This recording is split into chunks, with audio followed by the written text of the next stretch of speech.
Okay, so it's 2004 and Serena Williams is playing Jennifer Capriati in the US Open. What you're about to see is a referee call so bad it changed a sport forever. So she hits the ball, it bounces just inside the line, the crowd cheers, and then suddenly the umpire calls it out. That's vintage. What? No way. John? It's way in. The ball was so in! That's one of the worst calls I've seen. And Serena's right. You can clearly see on this review, the ball is in, but the umpire wasn't using that review system. Only the TV stations could see it. The system is called Hawkeye, and you can hear the commentators begging them to use it. Oh, no. Hawkeye, please. Within just a year from this controversial game, Hawkeye was added as an official part of the US Open review process. And today, it's replaced over 200 of their human judges. And this whole robot ref revolution, it isn't just happening in tennis. It's taking over the sports world. Soccer, basketball, baseball, they are all using machines to try to improve the calls being made on the field. The stakes here are high. The difference between a right and a wrong call could be a championship or millions of dollars in prizes or endorsements or ticket sales. And for the most part, fans like tech that makes calls more objective. However, there is a big chunk of sports fans who would strongly disagree, who think that this tech is ruining the game, who believe that human error is key to sports. The thing is though, this tech isn't going back in the bottle. Stadiums are now being decked out with dozens of cameras that can track people and balls and even use AI to make calls so accurate that one day, human refs might be a thing of the past. Footballers and coaches have complained about referees and lack of accuracy. The fans hate it. I don't think people are enjoying football as much. Incredibly frustrated with the Hawkeye system. You cannot be serious! The receiver did not maintain possession. Could Hawkeye technology replace humans?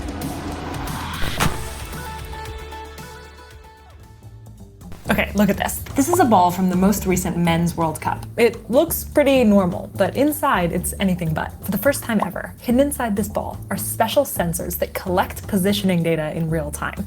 The sensors are hung on a suspension system, so the ball doesn't actually feel any different to the players. All the while, it's sending data 500 times a second back to a room filled with refs you never see. That room also receives data from 12 cameras mounted around the stadium that track 29 data points for each player on the field and can automatically alert the refs the moment a player is offsides, here meaning past the last defender.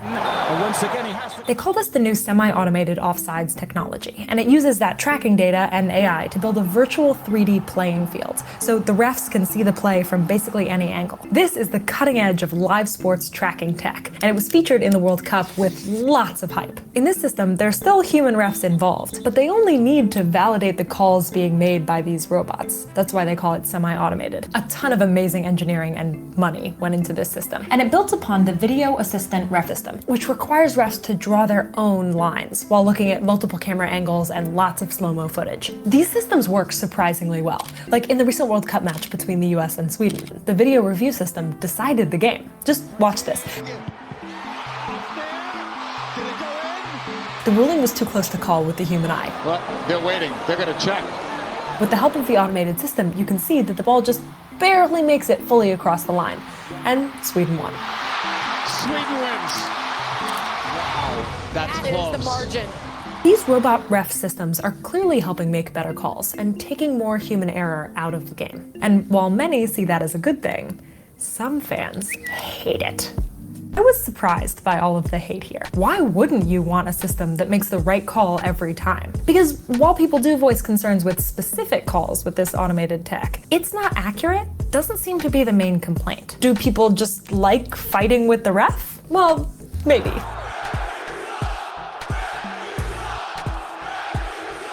I get the fun of getting all riled up, but I also just don't think that I could look an athlete that I admire in the face and say, we think this tech will judge you more fairly, but we don't want to use it because injustice for you is entertainment for me. I don't think that's right.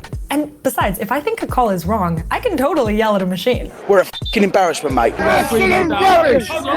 It turns out, though, that wanting to argue with the ref isn't actually the biggest issue here either. The main complaint is something that I kind of actually agree with. AI-powered robot ref systems don't understand the natural gray areas of sports. To really see this in action, watch this clip. This is Leverkusen. Let me check that. This is Leverkusen. Leverkusen. This is Leverkusen versus Club Brugge. Club Brugge. Yeah, I got that one right. In the second half of the game, Leverkusen scores. Oh, it's all the way in! But the play gets flagged by the semi-automated system because an inch of his toe was over the line. Like, just look at it, you can hardly see this. So the goal gets disallowed and the other team wins the game.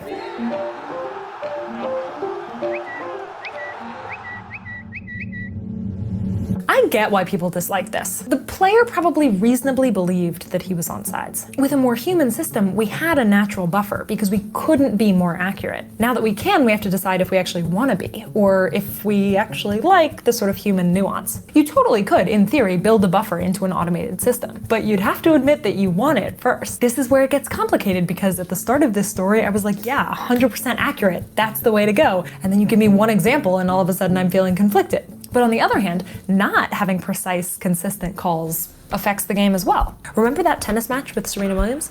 Here's what she had to say about it years later. The reason Hawkeye became a thing was because they were calling my balls out and they weren't even close to the line and it became impossible to play. We ask athletes to spend their whole lives training to perform better than anybody else and then give their all in front of us in every game. I think we owe it to them to use the tools that we can to judge them fairly and to try to do better at that all the time. Tennis is a good example of that effort going well. Today, the Hawkeye system at the US Open tracks the ball by using 12 cameras capturing 340 frames every second. For each frame, it identifies the ball, triangulates its position, and creates a combined model of exactly where it's been to predict where it's going. Hawkeye boasts a margin of error less than 2 millimeters. The best study that I could find comparing human refs showed that the margin of error for line judges is around 40 millimeters. In tennis, it's gotten to the point where championships not using Hawkeye to the fullest are the ones becoming controversial instead of the other way around. And besides, it's just fun. I really like seeing the Hawkeye replay and trying to figure out if I was right. And while tennis and soccer have really helped pioneer some of these new systems, a lot of other sports are coming on board as well. The NBA just announced that it's going to use Hawkeye tech to track the ball and the players in upcoming basketball games. Other sports like minor league baseball are already using it to let players challenge human calls.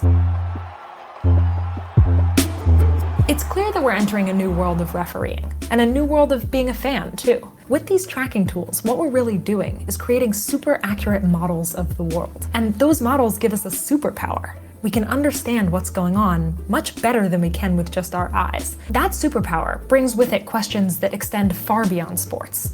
Like, how much better does a technology need to be than humans for us to like it? That's a question that we're exploring with technologies like self-driving cars and AI medical diagnoses. Or, how precisely do we actually want our rules enforced? Or, when do we actually want human judgment and why? Especially if we can measure that it's less reliable. But for all of the talk about tech replacing humans, what struck me most about this story was that the cutting-edge tech in sports is actually going into just measuring humans. We're not interested in replacing the athletes with robots. I mean, a robot basketball game sounds fun, but it's no NBA. Sports